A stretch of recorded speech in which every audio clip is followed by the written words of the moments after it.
My friend Thomas and I agreed that during the Christmas break we should go on a train trip together. So here is a video where we visit some of London's least used stations. Firstly, I went to Kew Bridge railway station and purchased an off-peak travel card for zones 1 to 6, costing just £11 with a rail card. Then I went on the 65 bus to Ealing Broadway, which took about 20 minutes, which is where I met up with Thomas. We then took the E1 bus from Ealing Broadway to Drayton Green and just arrived in time for a Stanier Class 5460 steam locomotive to pass by.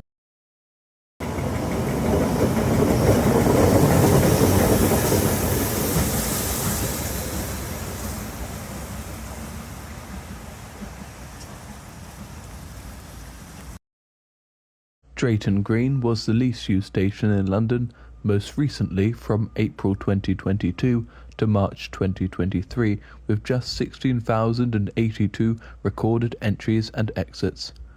However, passenger numbers have since picked up, with 23,270 passengers recorded in the 24-25 period. Thomas and I then decided to make our way to South Greenford railway station, which is just 2 stops from Drayton Green, where we passed by Castle Bar Park, which is a frequent feature in the list of least used stations in London. In fact, I read an article by ITV claiming that Castle Bar Park's ticket machine was the most unloved in London after having sold 0 tickets in the 22-23 season. Anyway, here we are at South Greenford railway station, which is the 3rd least used station in London with just 52,212 passengers, and one noteworthy feature is the interestingly placed dot matrix information screen. After a quick visit, we went just 3 stops on the 297 bus to Perivale station, which you can't blame us for, as the rain was absolutely pouring it down. At Perivale tube station, we waited for some rolling stock to pass through before going just a couple of stops to Greenford.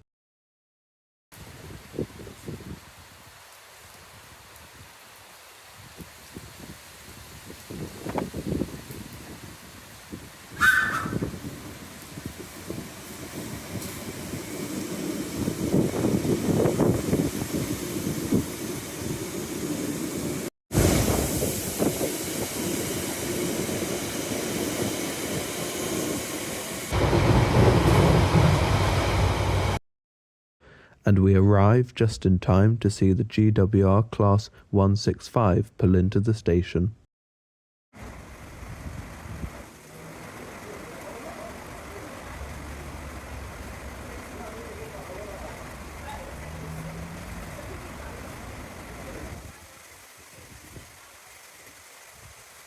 You must be getting absolutely sick of my orange coat.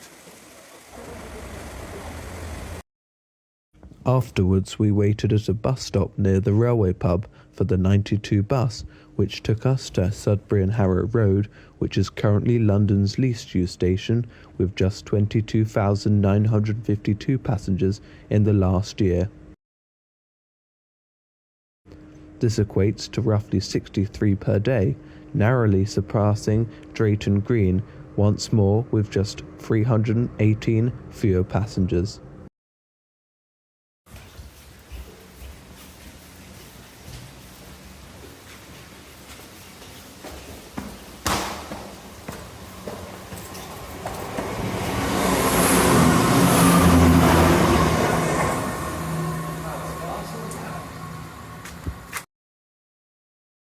The lack of passengers is mainly due to its very irregular service, with just 8 trains per day, and Thomas and I would have been forced to wait almost 4 hours if we wanted to get on one.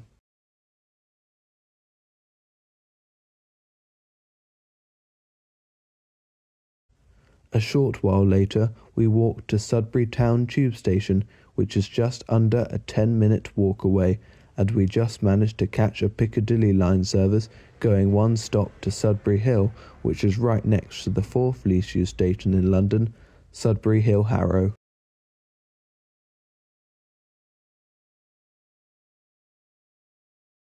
Sudbury Hill Harrow recorded 53,868 passengers, just 1,656 more than South Greenford Station, placing it just outside the top 3 on the list of London's least used stations.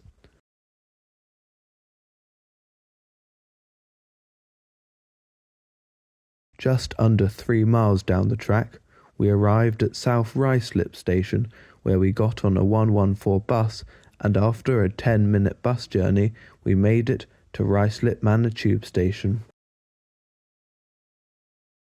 This is where we got on a Metropolitan line service to Wembley Park Tube Station, and thanks to the 182 bus, we arrived at Brent Cross West Station shortly afterwards.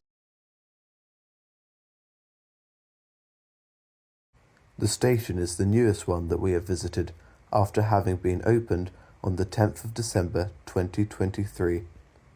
However, you'll be pleased to know that in the latest period it has received more passengers than Castle Bar Park, Sudbury Hill Harrow, South Greenford, Drayton Green and Sudbury and Harrow Road combined.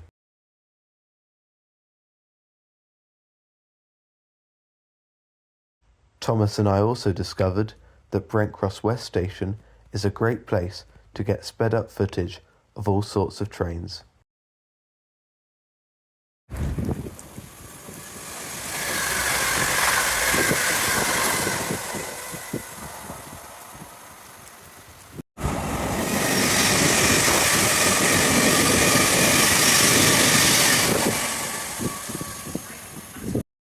Thomas and I then went to West Hampstead Thameslink before walking over to West Hampstead Overground Station, where we parted ways.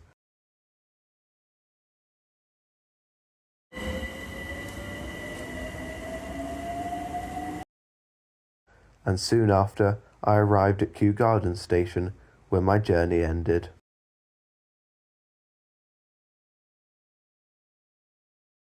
Well, thank you very much for watching, and I hope to do some more slightly chaotic journeys with Thomas around London again in the future.